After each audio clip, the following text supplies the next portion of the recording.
सर्वे सन्तु निरामयाः।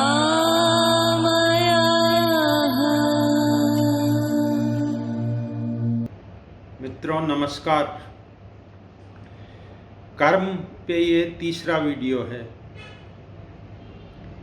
पहले के दो वीडियो में हम उसके प्राथमिक स्तर की व कर्म की क्या प्रकृति है और उसका निग्रह किस तरह किया जा सकता है।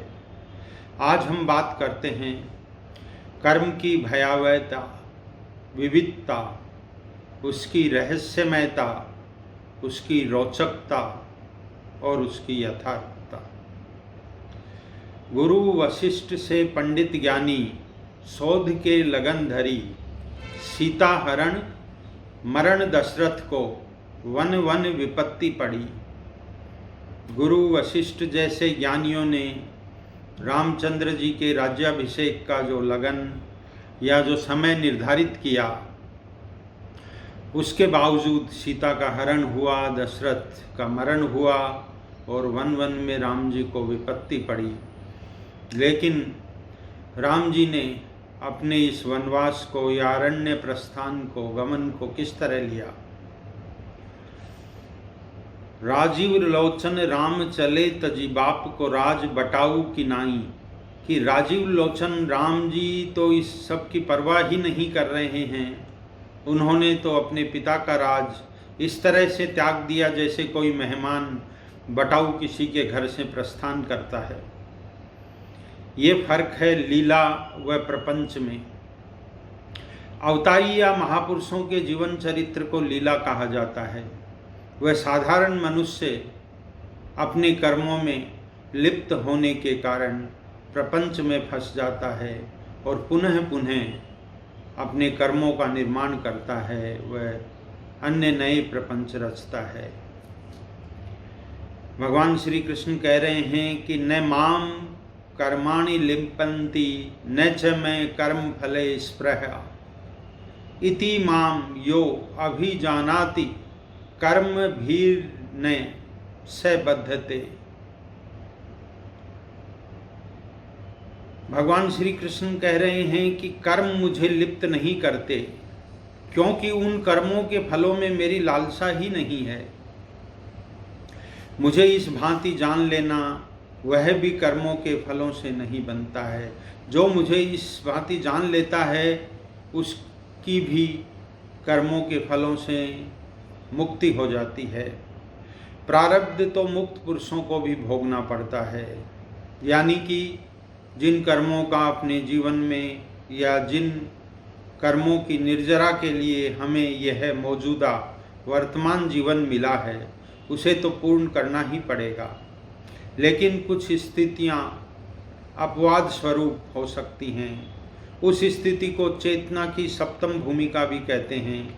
ऐसी स्थिति में महापुरुष की चेतना निर्वात स्थान में दीपक की भांति, दीपक की जिस प्रकार निर्वात स्थान में लौ खड़ी हो जाती है, बिल्कुल सीधी स्थिर, उस भांति, और शरीर उसका एक आवरण की भांति रह जाता है, एक डिब्बे की भांति, और बीच में चेतना है, वो निर्वात स्थान में दीपक की लौ की भांति होती है।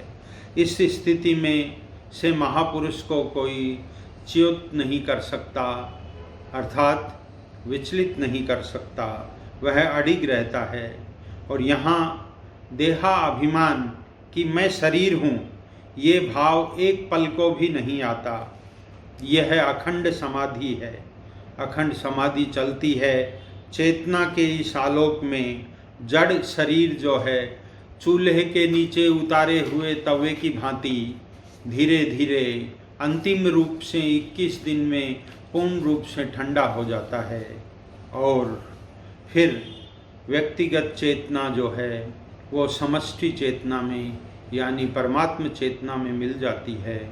क्योंकि सूक्ष्म व कारण शरीर ऐसे महापुरुषों के पास नहीं होता, वह पहले ही गिर जाता है। इसी स्थिति को जीवन मुक्त अवस्था कहते हैं। परम संत दादू महाराज कह रहे हैं कि जीवत छूटे देह गुण, जीवत मुक्ता होय, जीवत काटे क्रम शब्द, मुक्ति कहावे सोय। कि जो भी कर्म हमें काटने हैं वे जिंदा रहते हुए ही काटने पड़ेंगे। आइए इसे समझते हैं। उपरोक्त बात महापुरुषों व ईश्वर कोटि के संतों के लिए है, जिन्होंने जीवन को समझ लिया और मुक्त हो गए।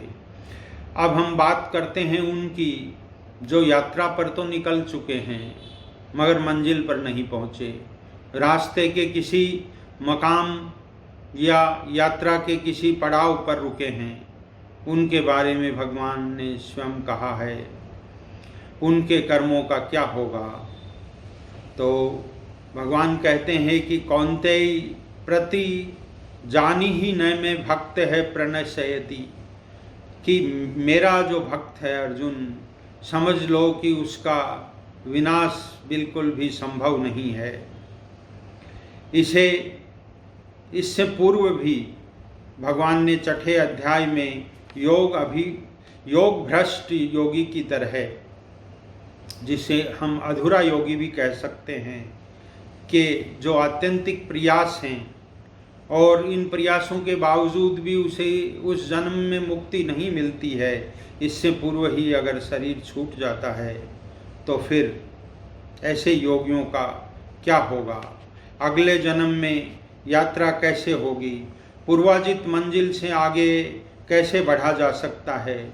इसके बारे में कहते हैं कि सूची नाम श्रीमताम गेह योग भ्रष्टो अभिजायते, कि ऐसा व्यक्ति सात्विक लोगों के घरों में, जहाँ धन की प्रचुरता होती है यानी अभाव या कमी नहीं होती, इसके कारण उनके आगे के जो योगाभ्यास व ध्यान साधना भजन आदि बाधित नहीं होते हैं, क्योंकि ऐसे व्यक्ति को श्रीमताम यानी जिनके घर में श्री या लक्ष्मी जी की कृपा है, ऐसी जगहों पर ये सुविधाएं उपलब्ध हो जाती हैं। क्योंकि मौजूदा इस जन्म में उनके पूर्वकृत अभ्यास उन्हें बार बार आकर्षित करते हैं। उन्हें जीवन में हमेशा ये लगता है कि मुझे इधर जाना चाहिए। उसे वही पौर्वदेहिक साधनात्मिक का जो बुद्धि है, पूर्व की देह में जो साधना की बुद्धि थी, वह प्राप्त हो जाती है। फलतः फिर वह उसी मार्ग पर चल पड़ता है। परम सिद्धि के लिए वह पुनः प्रयत्न करता है। ज्योतिष में कर्म विपाक व अध्यात्म के अन्य ग्रंथ व गीता सभी यही कहते हैं कि ऐसे व्यक्ति एक जमा पूंजी के साथ पैदा होते हैं, जिसे वे भोगने के लिए यहाँ उच्च पदों पे या संसार में धन शक्तियों का भी उपभोग या उपयोग करने की सहज सुविधा प्राप्त करते हैं, मगर दुर्भाग्यवश वे इस संसार के माया जाल में फंसकर अपना खाता खाली कर देते हैं। वह आगे की यात्रा तो करना ही भूल जाते हैं। जिस पूर्वकृत पूंजी का निवेश वे आज उपभोग या उपयोग के रूप में खा रहे हैं, व्यर्थ ही नष्ट हो जाती है। वह साधना की दृष्टि से वे अनेक जन्मों और कई दफा तो अनंत जन्मों पीछे चले जाते हैं। क्षणे पुण्य मृत्युलोकम विशन्ति, इसलिए कि पुण्य के खत्म होने के उपरांत आपको इस मृत्युलोक में, जिसे हम पृथ्वी भी कहते हैं, यहाँ पुनः आना पड़ेगा। बारीकी से समझने की कोशिश करते हैं, क्योंकि कर्म का विषय अति सूक्ष्म है। हमें अपनी जमा पूंजी यानी कि पुण्यों का उपयोग लौकिक या सांसारिक उपलब्धियों में भी कर सकते हैं, या फिर पारमार्थिक यात्रा में, क्योंकि माया के प्रपंच को समझना करीब करीब असंभव ही है। जा सुख ते शिव विरंच डराए, सो सुख मोही क्या रुचि आवे। भगवान शिव और विरंची यानी ब्रह्मा जी भी जिस सुख से डरते हैं, क्योंकि वो किस रूप में छलावा कर देगा। वह है सुख क्या मुझ मनुष्य को रुचि आ जाएगा। मनुष्य जो समझदार है, संत हैं, वो इसकी यथार्थता जानते हैं। माया की नागिन ने किसको नहीं ढसा है, इसीलिए ज्ञानी ही मरते पड़ते यात्रा को कदम कदम तय कर लेते हैं। किम कर्मेति कव्यो अपि अत्र मोहित है। कर्म क्या है, अकर्म क्या है, इस प्रकार इस विषय में बड़े बड़े विद्वान और ज्ञानी भी मोहित हो जाते हैं, क्योंकि संसार निरंतर आपके उस अभिमान पर चोट करता है जो कि वास्तव में है ही नहीं। मित्रों, ऐसी स्थिति में आप देखेंगे कि जब अभिमान पे चोट होती है तो आप तिल मिलाकर यात्रा का पथ ही बदल लेते हो और जाना कहाँ था और पहुँच कहाँ जाते हो। चरणदास जी कह रहे हैं कि अब के चूके चूक है फिर पछतावा होई, जगत ना छोड़ी हो तो जन्म जाओगे चूक। कि अगर आप का व्यवहार जगत के प्रति ऐसा ही रहा, जगत ना छोड़ी है तो जन्म जाओगे चूक, जगत कैसे छोड़ोगे, फिर रहोगे कहाँ। संत क्या कह रहे हैं, जय मीन्स यह गत है कि जो जा चुका है, यानी जो निरंतर जा रहा है, पानी के जल के प्रवाह की तरह निरंतर बह रहा है, इसे ही जगत कहा है। मिटते सु प्रीति कर रहते सु, कि मिटते हुए से मत प्रीति कर, रहते सु करी नेह, झूठे को तज दीजिए साचे में करी गेह। कि जो लगातार मिट रहा है उससे प्रीति करोगे तो वह ठहरेगा ही नहीं। यहाँ वो पेरिसेबल और इम्पेरिसेबल की जो सड़ने योग्य है, रहने योग्य नहीं है, जो रोज जा रहा है उसमें, और एक जो अजर है, अमर है, अटल है, अविचल है, उसके बारे में। संसार में मिटने वाली वस्तु सभी हैं सिवाय परमात्म स्वरूप के, मगर संतों की कौन सुनेगा। बीमार आदमी को तो भोजन तक का स्वाद चला जाता है, राम नाम का स्वाद कौन चखेगा। राम नाम कड़वो लागे मीठा लागे दाम, द्विधा में दो गए माया मिली न राम। अब्दुल रहीम खान खाना, जो कि अकबर के संरक्षक बहराम खां के पुत्र थे, उन्होंने जीवन में बहुत ऊंच नीच देखी। वह तलवार व कलम दोनों के धनी थे। खान खाना अकबर ने उन्हें उपाधि दी और अपने नवरत्नों में शामिल किया। वे कमांडर इन चीफ भी थे अकबर के। मुसलमान होते हुए भी बड़े कृष्ण भक्त थे, ज्योतिष के ज्ञाता थे, जीवन के अनुभवी व्यक्ति थे। वे कह रहे हैं कि अध्यात्म के अद्भुत ज्ञान को उन्होंने प्राप्त किया, इसीलिए वो संसारी व्यवहार के लिए कहते हैं कि अब रहीम मुश्किल पड़ी, अब रहीम मुश्किल पड़ी, गाढ़े दो काम, साचे से तो जग नहीं, झूठे मिले न राम। यानी कि सरल और सच्चे मनुष्य तो संसार में बामुश्किल अपना अस्तित्व बचा पाते हैं, और झूठे के लिए पारमार्थिक यात्रा का एक कदम उठाना भी संभव नहीं है। यहाँ सच्चे व्यक्ति को संसार नहीं टिकने देता, और परमार्थिक कार्य में झूठ बोलकर आप आगे नहीं बढ़ सकते, बढ़ना संभव नहीं है। अब चुनाव आपका है, आपके पास दोनों विकल्प हैं। उपरोक्त बात हुई उन लोगों के बारे में जिनके पास थोड़ी बहुत जमा पूंजी थी और जो इस परमार्थिक यात्रा में थे। अब हम बात करते हैं सामान्य व्यक्ति की। जैसे ही मनुष्य का मरण क्षण आता है, अंतिम क्षण आता है, उसका अंतिम संस्कार जो है वह प्रारब्ध बना लेता है और उसे भोग शरीर की प्राप्ति होती है।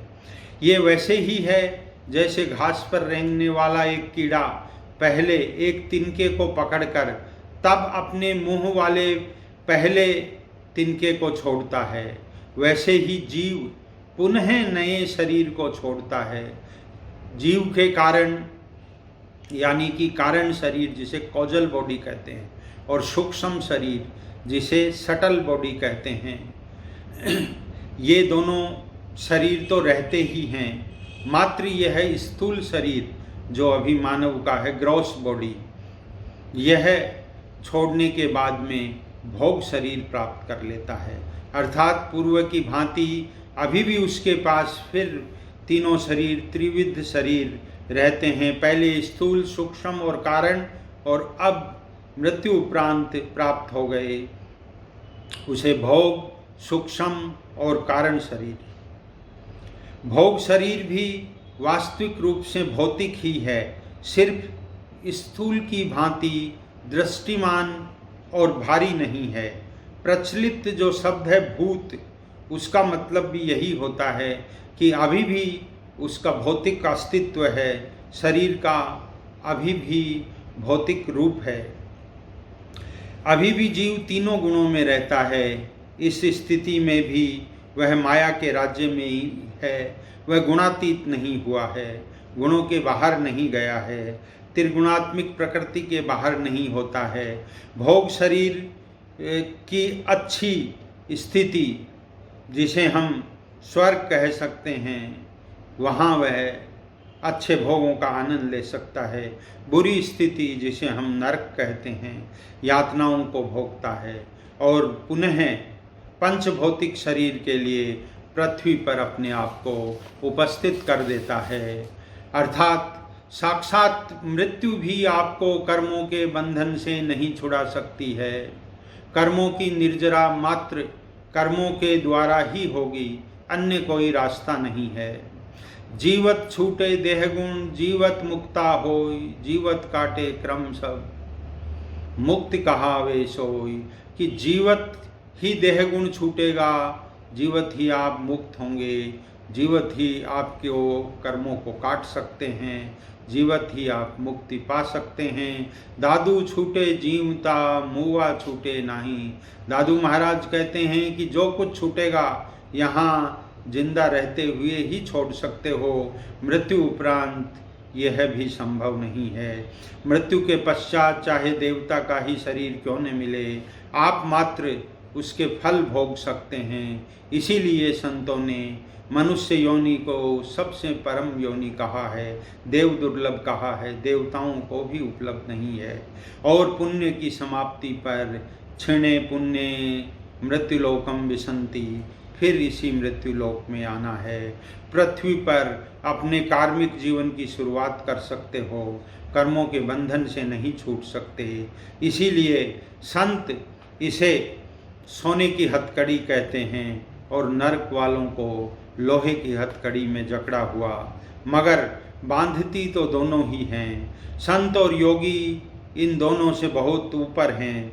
माया के कर्म जंजाल को वे पहचान गए हैं। अब वे इस काल के पास को भी काट चुके हैं। अब काल भी उनका कुछ नहीं बिगाड़ सकता है। देह रहे संसार में, जीव राम के पास, दादू कुछ व्यापे नहीं, काल झाल दुख त्रास। यह स्थिति मात्र संतों की हो सकती है, तभी हम कर्मों के परे जा सकते हैं। मित्रों, कर्म का विषय यहीं समाप्त करते हैं। ओम शांति शांति शांति।